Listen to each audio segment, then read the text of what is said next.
Party's over, people. Back to work. That's the sound of the beast. That's the sound of the police. Hi everyone, Happy New Year and welcome back to my channel. There is nothing new in cinema to review or speak about right now. It is all still 2021 releases still hanging over. There is something called Licorice Pizza that's apparently out, but as far as I can see, it isn't in any cinemas near me, so I'm probably not going to review that one unless I do something a little bit sneaky.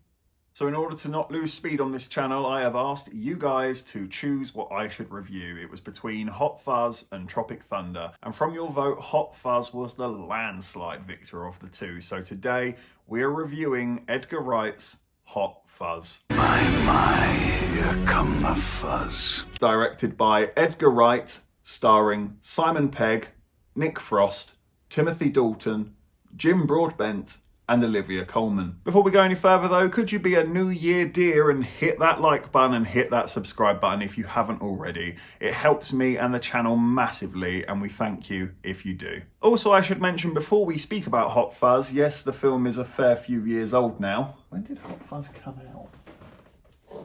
2007. But I'm not going to discuss spoilers at length here. I realise this is a very British film.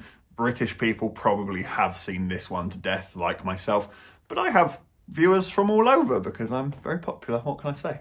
But you know, someone from Australia probably hasn't seen this. Someone from America might not have seen this. This will not be bread and butter for absolutely everyone, and there are a lot of twists and turns in this story, so I don't want to spoil it for those who might be intrigued and want to check this out. No spoilers here. Hot Fuzz tells the story of PC Nicholas Angel, a strict and vigilant policeman who takes great pride in his job. Almost too much pride. His perfect arrest records are making the rest of the division look bad. So he's quickly shipped off to Sandford, the safest village in the country with the lowest crime rate. But as he slowly adjusts to his odd new surroundings, Nicholas Angel thinks Sandford might not be as clean-cut as it pretends to be. Is he police mad and obsessed to find crime where it doesn't exist? Or is there something deeper at play? What I like about Hot Fuzz is that it's Midsummer Murders meets one of those super cop Jean-Claude Van Damme action movies, and it does it so well. It's meta, it knows what it's doing, it's really on the nose and tongue-in-cheek at times, but that isn't a cop-out for the film by any means, cop-out being a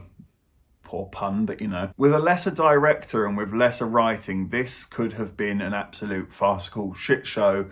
From start to finish, it would have just been like a really poor man's Benny Hill routine. But it just isn't that. This film is a Gatling gun of comedy. It just sprays you with bullet-sized comedy gold from start to finish. You will have laughed about 5 times within the first 10 minutes. This really is a laugh per minute type of movie. I also think the pacing is excellent in this movie. Edgar Wright's quick-cut editing style, I'm such a big fan of it. As simple and straightforward as it is, I think it's such a just cuts through the boring meniality of life at times, doesn't it? And I think as well, when we do these meaningless tasks in our lives, we do kind of zombie our way through it, just sort of done. I think the editing style of Edgar Wright's just captures that entirely and almost sets a tone as well. It also keeps the pacing really nice and tight and just focus in on what the story is actually trying to say. The story is not trying to say we drink a lot of tea in England. We do, but it's not the point. The narrative still manages to keep you invested in the mystery that's unfolding, and I'll be honest, the first time I saw this film, I did not predict the reveal. And now that I know the reveal, I actually find it quite fun rewatching to see if you can tell. Are there any little clues and background pieces? Because Edgar Wright loves to fill the background with usually throwaway jokes that haven't found a home in the actual film itself, but there's always bits and pieces going on. I really do like Edgar Wright as a director. Every time I watch his films, you can literally feel the creativity and boundless ideas within the film itself. Even if they weren't fully developed, you can just see everything that he had going on in his head towards it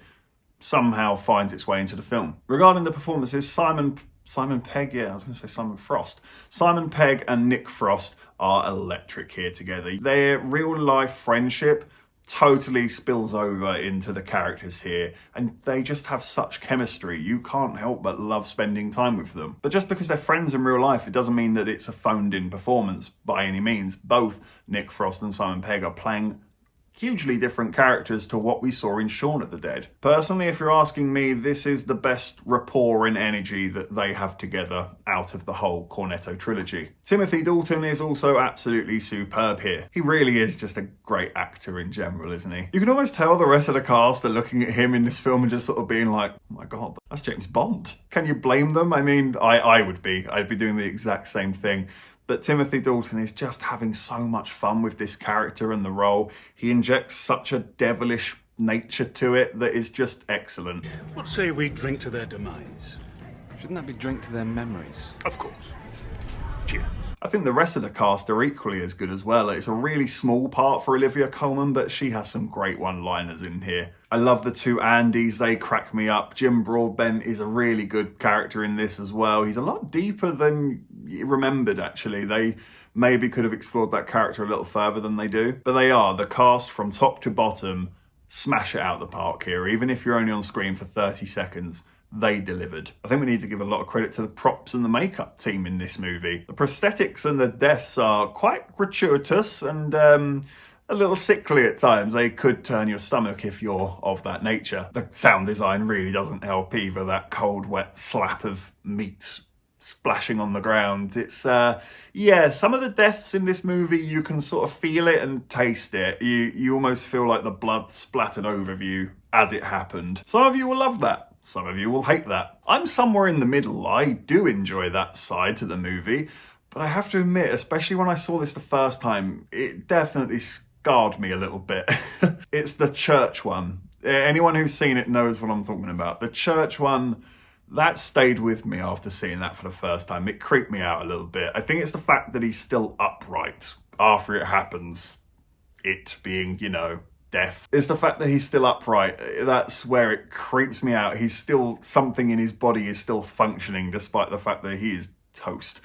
That's where it freaks me out a little bit. So I'm kind of on both sides of the coin here. If you say you love that stuff, I agree. If you say you hate that stuff, I agree. But nonetheless, that still requires huge praise to the makeup and the props team to bring that to life, and for that to be as realistic as it is, that it did scar me when I was about 12 years old and a little bit too young to watch this. I find it quite difficult to find an issue with this film because it achieves its goal so completely, and if anything, it outdoes itself. If you can't tell by the reminiscent smile on my face, I really enjoy and love this movie. It's such a breezy blast. It's such a small, in-the-pocket movie, but it has such explosive fun within that pocket. It's endlessly quotable. I could bore you to death with the quotes of how many I could just pull off the top of my head. I mean, this scene alone just speaks to me. This is what happens when people come round to my house.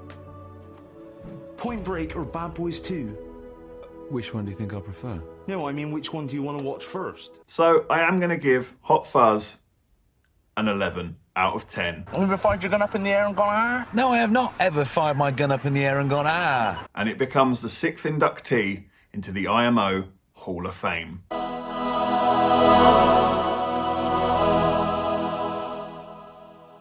I really was back and forth as to whether or not I should maybe raise the bar to get into the Hall of Fame. Is this a 10 out of 10? Or does this surpass it? And ultimately, after a long thought, this does surpass the 10 out of 10. It's memorable, it's catchy, you want to revisit it, you'll have fun upon revisiting it. I think this film will only age better as time goes on. Hot Fuzz is modern British comedy at its finest. It is laughing at the cheap and lazy action cop drama of the world and somehow being the best damn one ever made in the process.